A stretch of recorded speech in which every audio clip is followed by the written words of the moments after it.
এটা দুধ পুলির জন্য মাখছি। খুব নরম করে দুধ পুলি হয়, কেউ নরম দুধ পুলি করতে পারে না সাধারণত।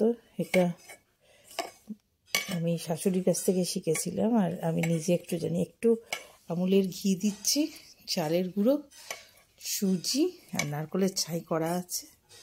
এই পুলি করব, ভালো করে গরম জল দিয়ে মেখে নিয়ে পুলি করব, করে ছাই পুরব, করে দুধে ফোটাবো। আমার দুধ পুলির জন্য পুলি সন্দেশ দিয়ে একটা বড় বড় পুলি করলাম, গড়ানো হয়ে গেল। এই মাখা রয়েছে, এটা একটা হলো, আর এটা আমার নারকেলের ছাই। এই যে এটা হচ্ছে সন্দেশের পুলি, এটা নারকেলের ছাইয়ের পুলি। এই হয়ে গেল, এবার আমি দুধে ছাড়বো। একটা এই সন্দেশের পুলি, এই হচ্ছে সন্দেশের পুর দেবো, এই সন্দেশের পুলি একটা, এই আর একটা হচ্ছে নারকেল ছাইয়ের পুলি। সন্দেশের পুলি একটু বড় বড়, এই যে এরকম গড়িয়ে রেখেছি, এই দিলাম। এটাতে চালের গুঁড়ো আছে আর সামান্য সুজি দিয়েছি, আর খুব নরম হবে বলে একটু ঘি দিয়েছি। দেখা যাক কীরকম কি দাঁড়ায়, শেষ পর্যন্ত আপনাদের দেখাবো। আর এই হচ্ছে নারকেলের পুলি। নারকেলের পুলিগুলো ছোট ছোট, এই যে এগুলো সব নারকেলের ছায়ের পুলি। সব পুলিগুলো আমি ছেড়ে দেবো ফুটন্ত দুধে, দেখি।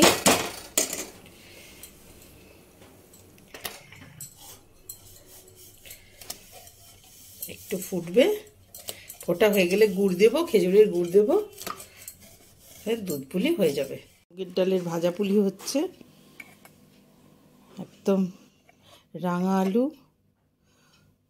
আর মুগের ডাল সেদ্ধ করে এনেছি কুকারে ভেজে, এবার চালের গুঁড়ো মেশানো হচ্ছে, আর ভীষণ গরম, সেই জন্য এইভাবে মাখা হচ্ছে। এবার পুলি গড়বো, তারপর ছাই দেবো নারকেলের দিয়ে, ভীষণ সাংঘাতিক গরম, ধোঁয়া বেরোচ্ছে, মাখা খুব কঠিন। এরপর এই যে পুলি করে আবার দেখাবো। মুগের পুলি বানানো কমপ্লিট হয়ে গেল, পুলিটা গড়ানো হলো, এইবার ভাজবো। এই লাস্ট এই সবগুলো হলো মুগের ডাল, রাঙা আলু, চালের গুঁড়ো, মুগের ডাল, রাঙা আলু। মুগের ডাল ভেজে নিয়ে রাঙা আলু দিয়ে সেদ্ধ করেছিলাম, নুন, হলুদ, লঙ্কা গুঁড়ো, আখের গুড় সব কিছু দিয়ে সেদ্ধ করে নিয়েছি। দিয়ে তারপর চালের গুঁড়ো মিশিয়ে, গরম গরম চালের গুঁড়ো মিশিয়ে এই রাঙা আলু এই গড়ানো হলো, ব্যাস। এবার ভাজবো। মুগের পুলি ভাজা হচ্ছে, মুগের পুলি ভাজা হচ্ছে। প্রথমে তেল খুব গরম করে নিয়েছি, চিমনি চলছে, সেই জন্য একটু আওয়াজটা ইয়ে হবে।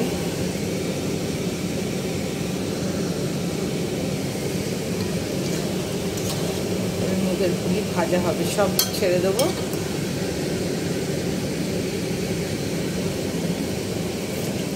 এই পিঠে একদম ছাঁকা তেলে ভাজতে হয়, পুরো ছাঁকা, ডিপ ফ্রাই আর কি। এখন তো আবার সব বাঙালির ভাষা সবাই বোঝে না, ছাঁকা তেল বললে বুঝতে পারবে না, ডিপ ফ্রাই বলতে হবে। তো সেই ডিপ ফ্রাই করতে হবে, ছাঁকা তেলে একদম ভালো করে ভাজতে হবে। আর এরকম হয়ে গেল, ভাজার পর এরকম সুন্দর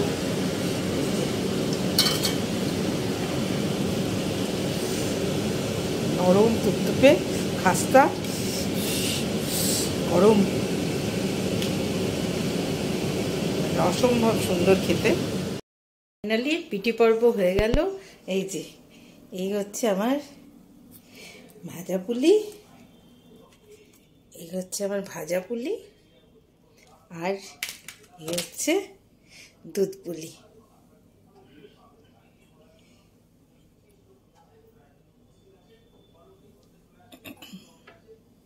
টাটা।